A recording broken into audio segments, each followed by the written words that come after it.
ಒಂದು ವೇಳೆ ಕೂಡಲೇ BJP ವರಿಷ್ಠರು ಇವತ್ತೇನು ನೀವು ಈ ಸಮುದಾಯದ ನಾಯಕತ್ವವನ್ನು ಕುಗ್ಗಿಸುವಂಥ ಹಿನ್ನೆಲೆಯೊಳಗೆ ಅವರು ಉಚ್ಚಾಟನೆ ಮಾಡುವಂತೆ ಕೆಟ್ಟ ತೀರ್ಮಾನ ತೆಗೆದುಕೊಂಡಿರಲ್ಲ, ಆ ತೀರ್ಮಾನವನ್ನು ವಾಪಸ್ ಪಡ್ಕೊಳ್ಳದೆ ಹೋದರೆ ನಮ್ಮ ಸಮುದಾಯದಲ್ಲಿ ಒಳಗಿರ್ತಕ್ಕ ನಮ್ಮ ಸಮುದಾಯದ ಜನ ಏನು BJP ಪಕ್ಷದಾಗಿದ್ದಾರೆ, ನೀವೆಲ್ಲರೂ ಪಕ್ಷಕ್ಕೆ ರಾಜೀನಾಮೆ ಕೊಟ್ಟು ಹೊರಬರೋ ಪ್ರಯತ್ನವನ್ನು ಮಾಡಬೇಕು ಅಂತೇಳಿ ನಮ್ಮ ಸಮಾಜದ ಜನರಿಗೆ ನಾನು ಕರೆ ಕೊಟ್ಟು ಇಚ್ಛೆಪಡ್ತೀನಿ.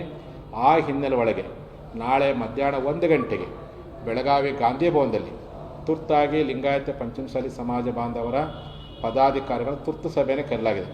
ಆ ಸಭೆಯನ್ನು ಕರೆದು ಯಾವ ದಿನಾಂಕದಲ್ಲಿ ರಾಜ್ಯಾದ್ಯಂತ ಪ್ರತಿಭಟನೆ ಮಾಡಬೇಕು ಅನ್ನೋದನ್ನು ಕರೆ ಕೊಡ್ತೀನಿ.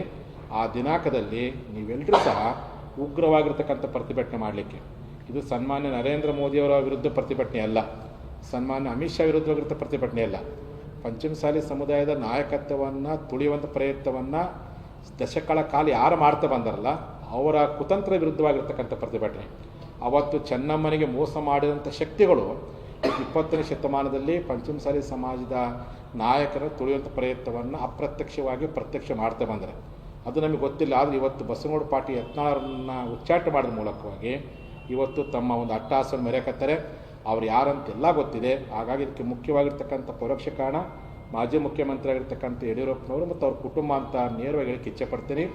ಕೂಡಲೇ ಭಾರತೀಯ ಜನತಾ ಪಕ್ಷದ ವರಿಷ್ಠರು ಈ ರೀತಿಯಾಗಿರ್ತಕ್ಕಂಥ ನಿರ್ಧಾರವನ್ನು ವಾಪಸ್ ಪಡ್ಕೊಂಡು ಆಗಿರ್ತಕ್ಕಂಥ ಅನ್ಯಾಯವನ್ನು ಸರಿಪಡಿಸಿ ಅವರ ಸೂಕ್ತವಾಗಿರ್ತಕ್ಕಂಥ ಸ್ಥಾನವನ್ನು ಕೊಡದೆ ಹೋದರೆ ಪಂಚಮಸಾಲಿ ಸಮಾಜ ಈಗಾಗಲೇ ಇಂದಿನ ಚುನಾವಣೆಯಲ್ಲಿ ಅಸಮಾಧಾನಗೊಂಡು ನಿಮಗೆ ಯಾವ ರೀತಿಗೆ ಪಾಠ ಕಲಿಸಿದೆಯೋ ಮುಂಬರುವ ದಿನಮಾನದಲ್ಲಿ ಅಷ್ಟೇ ದೊಡ್ಡ ಪ್ರಮಾಣದಲ್ಲಿ ಪಾಠ ಕಲಿಸ್ಲಿಕ್ಕೂ ನಾವು ಸಿದ್ಧರಿದ್ದೀವಿ ಎನ್ನುವಂಥ ಮಾತನ್ನು ಈ ಸಂದರ್ಭದಲ್ಲಿ ಹೇಳಿಕ್ಕೆ ಇಚ್ಛೆಪಡ್ತೀನಿ. ಈ ಕಾರಣಕ್ಕೋಸ್ಕರವಾಗಿ ಸನ್ಮಾನ್ಯ ಪ್ರಧಾನಮಂತ್ರಿಯವರಿಗೆ, ಸನ್ಮಾನ್ಯ ಅಮಿತ್ ಶಾ ಅವರಿಗೆ ನಾನು ಮನವಿ ಮಾಡ್ಕೊಳ್ತೀನಿ. ಪಂಚಮಸಾಲಿ ಸಮಾಜ ಯಾವತ್ತು 80% ನಿಮ್ಮ ಪಕ್ಷದ ಜೊತೆಗೆ ಐತಿ.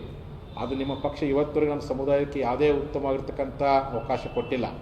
ಆದರೂ ಅನ್ಯಾಯವನ್ನು ಸರಿಪಡಿಸ್ಕೊಂಡು ನಿಮ್ಮ ಮೇಲೆ ನಂಬಿಕೆ ಇಟ್ಕೊಂಡು ಈ ಸಮಾಜದ ಜೊತೆಗಿದೆ. ಈ ಸಮುದಾಯದ ಮುಂಚೂಣಿ ನಾಯಕರನ್ನು ತುಳಿಯುವಂಥ ಪ್ರಯತ್ನವನ್ನು ಉಚ್ಚಾಟನೆ ಮಾಡೋ ಪ್ರಯತ್ನವನ್ನು ಕೆಟ್ಟ ತೀರ್ಮಾನ ತೆಗೆದುಕೊಂಡಿಲ್ಲ. ಕರ್ನಾಟಕದಲ್ಲಿ ನಿಮ್ಮ ಪಕ್ಷಕ್ಕೆ ಭಾಳ ದೊಡ್ಡ ಹಿನ್ನಡೆ ಆಗುವಂಥ ಸಾಧ್ಯತೆ ಇದೆ ಎನ್ನುವಂಥ ಎಚ್ಚರಿಕೆ ಮಾತನಾಡಲಿಕ್ಕೆ ಇಚ್ಛೆಪಡ್ತೀನಿ. ಆ ಹಿನ್ನೆಲೆ ಒಳಗೆ ಬಸವನ ಪಾಟೀಲ್ ಯತ್ನಾಳ್ ಜೊತೆಯಲ್ಲಿ, ಯಾಕೆಂದರೆ ನಮ್ಮ ಹೋರಾಟಕ್ಕೆ ಅವರು ನಿಸ್ವಾರ್ಥ ದುಡಿದಾರೆ. ಅವ್ರಿಗೆ ಎಷ್ಟೇ ಕಷ್ಟ ಬಂದು ಎಷ್ಟೇ ತೊಂದರೆ ಬಂದು ಪಕ್ಷದ ಅಂಗನ್ನು ಪಕ್ಷದ ಅಂಗನ್ನು ತುಳಿದು ಅವ್ರು ಇವತ್ತಿನ ಹೋರಾಟಕ್ಕೆ ನಮಗೆ ದುಡಿದಿರಕ್ಕಂಥ ಹಿನ್ನೆಲೆ ಒಳಗೆ ನಮ್ಮ ಸಮಾಜ ಸಹ ಅವರ ಕಷ್ಟ ಕಾಲದಲ್ಲಿ ಅವ್ರ ಜೊತೆಗಿಡ್ತೇವೆ.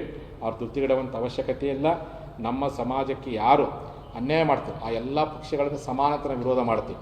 ಇಂದು ನೀವು ಲಾಠಿ ಚಾರ್ಜ್ ಮಾಡಿರ್ತಕ್ಕಂಥ ಕಾಂಗ್ರೆಸ್ ಪಕ್ಷ ಇರ್ಬೋದು, ಇದು ಬಸವನ ಪಾಟೀಲ್ ಯತ್ನಾಳ್ ಉಚ್ಚಾಟನೆ ಮಾಡ್ತಕ್ಕಂಥ BJP ಪಕ್ಷ ಇರ್ಬೋದು, ಯಾರ್ಯಾರು ನಮ್ಮ ಸಮಾಜಕ್ಕೆ ಸಾಮಾಜಿಕ ನ್ಯಾಯಕ್ಕೋಸ್ಕರವಾಗಿ ನಮ್ಮ ಸಮಾಜ ನಾಯಕತ್ವ ತುಳಿದ ಪ್ರಯತ್ನ ಯಾವುದೇ ಇರಲಿ ಅಂಥವ್ರನ್ನ ಸಮಾಜ ಭಾಳ ಗಂಭೀರವಾಗಿ ಅವ್ರ ನಡೆಗಳನ್ನು ನಾವು ಗಮನಿಸ್ತಿದ್ದೀವಿ. ಸೂಕ್ತ ಸಂದರ್ಭದಲ್ಲಿ ಸೂಕ್ತವಾಗಿರ್ತಕ್ಕಂಥ ಉತ್ತರವನ್ನು ಕೊಡಲಿಕ್ಕೆ ಇಚ್ಛೆಪಡ್ತೀವಿ. ಆ ಕಾರಣಕ್ಕೋಸ್ಕರವಾಗಿ ಯತ್ನಾಳಗೌಡರು ಯಾವ ಕಾರಣಕ್ಕೂ ಅವರಂತೂ ದುಡ್ಡಿಗೆಡಲ್ಲ. ಅವ್ರು ಹೇಳ್ಬಿಟ್ಟಾರೆ, ಟ್ವೀಟ್ ಮಾಡಿದ್ದಾರೆ, ಸತ್ಯಮೇವ ಜಯತೆ ಅಂತೇಳಿ. ಇದು ದುಷ್ಟರ ಕಾಲ ಅಂತೇಳಿ, ಸತ್ಯವಂತರ ಕಾಲ ಅಲ್ಲ ಅಂತ. ಆದರೆ ಒಂದಲ್ಲೊಂದು ಸತ್ಯವಂತರ ಕಾಲ ಬಂದೇ ಬರುತ್ತೆ. ಆ ಪರಮಾತ್ಮ, ಆ ಪ್ರಕೃತಿ ಒಳ್ಳೆಯ ಜನರಿಗೆ ಒಳ್ಳೆಯ ಕಾಲ ಕೊಟ್ಟೇ ಕೊಡುತ್ತೆ.